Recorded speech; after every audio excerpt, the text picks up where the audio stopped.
धर्म बांटेगा लोगों को।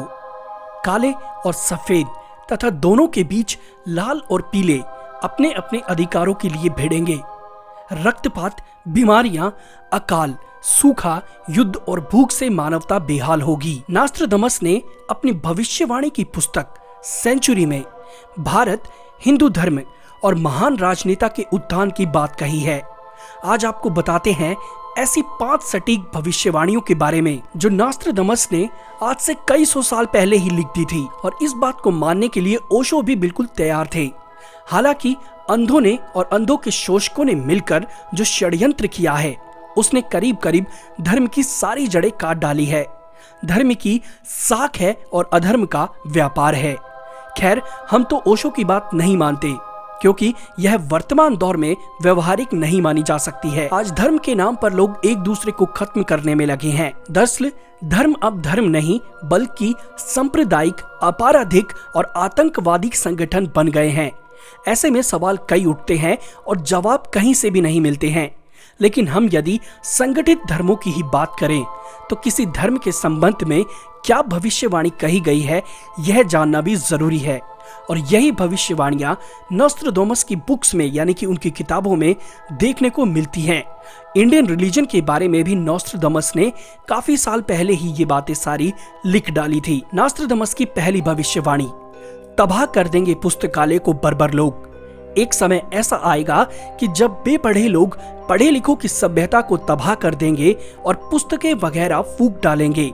ऐसा दुर्लभ ज्ञान नष्ट कर दिया जाएगा जिसका अधिकांश भाग वापस नहीं पाया जा सकेगा। यह सभी जानते हैं कि बर्बर आक्रमणकारियों के हमले में भारत के नालंदा, तक्षशिला और विक्रमाशील के विश्वविद्यालय नष्ट किए जा चुके हैं। ये चाहे किसी ने भी नष्ट किए हों, लेकिन हाथ इसमें इंसानों का ही था। हजारों मंदिरों और महलों को नष्ट कर दिया जाएगा, ये भी हम सभी जानते हैं। यह बात सर्वविदित है और मुस्लिमों ने अखंड भारत के आधे हिस्से की हिंदू और बौद्ध सभ्यता को लगभग नष्ट ही कर दिया है। आज भी आप इस बर्बर आक्रमण के अवशेष आंखों देखा देख सकते हैं, क्योंकि ये हम सभी जानते हैं कि नालंदा और तक्षशिला जैसे विश्वविद्यालयों को जलाने में मुस्लिम शासकों का ही हाथ था। दूसरी भविष्यवाणी, नास्ट्राडामस ने अपनी भविष्यवाणी की किताब सेंचुरी में लिखा है कि सागरों के नाम पर चलने वाला धर्म चांद पर निर्भर रहने वालों के मुकाबले तेजी से पनपेगा। चांद पर आधारित धर्म एक ही है, इस्लाम। और दुनिया में जितने भी सागर हैं, उनमें से सिर्फ एक सागर ऐसा है जो हिंदुओं के नाम पर है, यानी कि हिंद महासागर। एक धर्म है जिसे हिंदू धर्म भी कहा जाता है। आगे के वाक्य की व्याख्या करना तो यूं कठिन है, लेकिन नास्ट्राडामस ने अपनी भविष्यवाणियों में हिंदू धर्म के उत्थान की बात साफ साफ कही है। लाल के खिलाफ एकजुट होंगे लोग, लेकिन साजिश और धोखे को नाकाम कर दिया जाएगा। पूरब का वह नेता अपने देश को छोड़कर आएगा, पार करता हुआ इटली के पहाड़ों और फ्रांस को देखेगा। वह वायु, जल और बर्फ से ऊपर जाकर सभी पर अपने दंड का प्रहार करेगा। यहाँ भी लाल का अर्थ है लाल रंग, जो कि नाजियों और हिंदू धर्म के लाल रंग को दिखाता है। तीसरी भविष्यवाणी में नास्ट्राडामस लिखते हैं कि बंद आंखें एक पुरातात्विक उन्माद को देखेंगी। ईश्वरीय एकांत के वस्त्र उतारने की चेष्टा का एक शासक कठोरता से दमन करेगा और भीड़ के जुनून द्वारा मंदिर पर बलपूर्वक कब्जे की सजा देगा। इसका मतलब यह है कि यह भविष्यवाणी 1990 में हमें राम जन्मभूमि पर बने बाबरी ढांचे के गर्भगृह में स्थित जन्म स्थान पर कब्जे की याद दिलाती है। इसके बाद तत्कालीन मुख्यमंत्री मुलायम सिंह यादव ने हिंदुओं को बलपूर्वक वहां से खदेड़ने के आदेश दिए थे, जिसके चलते सैकड़ों हिंदुओं का कत्लेआम किया गया था। कई हिंदू इस दमन चक्र के चलते सरयू नदी में कूदकर मर गए थे, जिसके चलते उनकी जान भी गई थी। यह भयानक मंजर आज भी लोगों के जहन में सुरक्षित है। आधिकारिक आंकड़ों के मुताबिक 15 लोग मारे गए थे, जबकि विश्व हिंदू परिषद का कहना था कि यहाँ पर 50 से ज्यादा लोगों की मृत्यु हुई थी। विश्व हिंदू परिषद और भाजपा ने तत्कालीन मुख्यमंत्री मुलायम सिंह यादव का नाम मौलाना मुलायम रख दिया था। इसके बाद जो हुआ वह सभी जानते हैं। यदि ये हत्याएं नहीं की जाती तो संभवतः बाबरी ध्वंस कभी नहीं होता। चौथी भविष्यवाणी में वो बताते हैं कि एक समय ऐसा भी आएगा कि विश्वव्यापी आग से अधिकांश राष्ट्रों में नरसंहार होगा। यह समय कब आएगा, इसका संकेत देते हुए वे कहते हैं, मेष, वृषभ, कर्क, सिंह, कन्या, मंगल, बृहस्पति तथा सूर्य के प्रभाव में ये सारे ग्रह होंगे। तब धरती जलने लगेगी, जंगल और शहर यूं तबाह होंगे जैसे मोमबत्ती पर लिखे अक्षर। ऐसी ग्रह स्थिति 1994 में उत्पन्न हो चुकी थी। अब 22 फरवरी 2020 को हम सभी जानते हैं कि कोरोना इंडिया में आ चुका था। इससे काफी सारे लोगों की जान भी गई है और काफी सारे लोग इससे इन्फेक्टेड भी हो चुके हैं। फिर 28 मई 2021 में ये दोबारा एक बार और उत्पन्न होगी। इसी बात पर ओशो भी कुछ कहते हैं। ओशो का कहना है कि सांप्रदायिकता और शत्रुता के एक लंबे दौर के बाद सभी धर्म तथा जातियां एक ही विचारधारा को मानने लगेंगी। 17 साल के भीतर 5 पॉप बदले जाएंगे, तब एक नया धर्म आएगा। अब जहां एक विचारधारा को मानने की बात है तो ओशो, रजनीश जैसे संतों को भारत, चीन सहित समूचे पश्चिम में ध्यान से पढ़ा जाता है।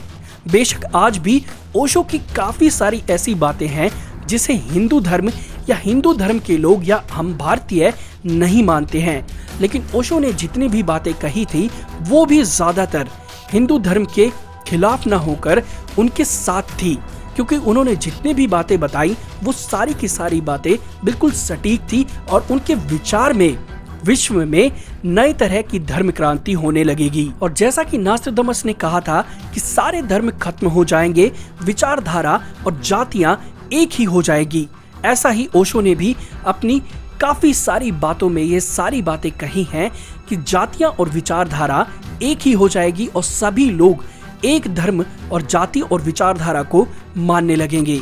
ऐसा नहीं है कि भारत में ओशो को हर कोई फॉलो नहीं करता है, पर जब भारत, चीन सहित पूरे पश्चिम देशों में अगर ओशो की किताबों और उनके विचारों को सुना जाता है तो ये तो तय है कि उनके विचार और उनकी जितनी भी बुक्स थी वो सारी की सारी सही थी। 5वीं भविष्यवाणी में काफी सारी चीजों का मिश्रण देखने को मिलता है, यानी मिक्सचर देखने को मिलता है, जिसमें लिखा है कि 3 और घिरे समुद्र क्षेत्र में वह जन्म लेगा जो बृहस्पतिवार को अपना अवकाश दिवस घोषित करेगा। उसकी प्रशंसा और प्रसिद्धि, सत्ता और शक्ति बढ़ती जाएगी और भूमि व समुद्र में उस जैसा शक्तिशाली कोई नहीं होगा। आइए इसे समझते हैं। 3 और समुद्र से तो भारत ही घिरा हुआ है। भारत में गुरुवार एक ऐसा वार है जिसे सभी धर्म के लोग समान रूप से मानते हैं। गुरुवार का दिन केवल हिंदू धर्म में ही पवित्र माना जाता है। इसका कारण यह है कि गुरुवार की दिशा ईशान कोण है और ईशान कोण में ही देवताओं का वास होता है। मुस्लिम धर्म में शुक्रवार को, यहूदियों में शनिवार को और ईसाइयों में रविवार को पवित्र माना जाता है। हालांकि अभी इस भविष्यवाणी के पूर्ण होने का इंतजार है कि कौन ऐसा करेगा। गुरुवार को अपना अवकाश दिवस घोषित कौन करता है? 5 नदियों के प्रख्यात द्वीप राष्ट्र में एक महान राजनेता का उदय होगा। इस राजनेता का नाम वरुण या शरण होगा। वह एक शत्रु के उन्माद को हवा के जरिए समाप्त करेगा और इस कार्रवाई में लगभग 6 लोग मारे जाएंगे। भारत की राजनीति, भारत की नदियों, एशिया और विश्व दूत के बारे में भी नास्ट्राडामस की काफी सारी भविष्यवाणी यूं तो देखने को मिलती है। वहां पर एक चीज और देखने को मिलती है जहां पर उन्होंने ये बात साफ कही है कि पैगंबर तो एक ही मोहम्मद है। उनके कुल नाम का कोई हाशमी था। हाशमी के अंतिम अक्षर के पहले श, यानी जिस नेता के प्रादुर्भाव की बात कही जा रही है उसका नाम श से शुरू होना चाहिए।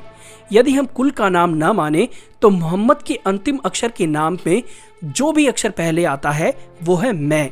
नास्ट्राडामस की भविष्यवाणियों के ज्ञात महाराष्ट्र के ज्योतिषाचार्य डॉक्टर रामचंद्र जोशी इस मराठी में एक पुस्तक लिख चुके हैं, जिसमें वे नास्ट्राडामस की सेंचुरी का हवाला देते हुए लिखते हैं कि ठहरो स्वर्ण युग, यानी राम राज्य आ रहा है।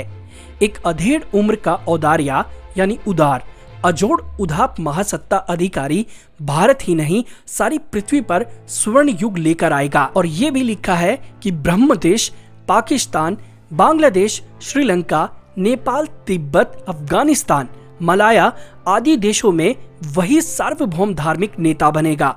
सत्ताधारी चांडाल चौकड़ियों पर उसकी सत्ता होगी। वह नेता सायरन दुनिया की आशा मालूम होता है। अब ये देखना बाकी है कि ये भविष्यवाणी आखिर कब सच होगी।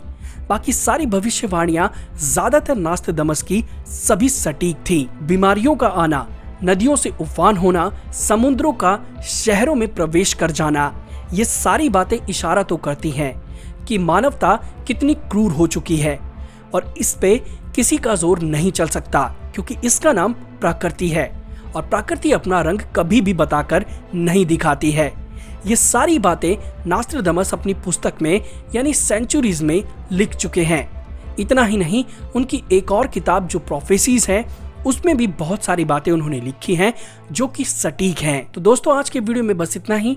अगर वीडियो अच्छा लगा हो तो लाइक करें, शेयर करें और सब्सक्राइब करना ना भूलें और बेल बटन जरूर दबाएं ताकि सारे लेटेस्ट वीडियोस और नोटिफिकेशंस आपके पास जल्दी से जल्दी पहुंच सके।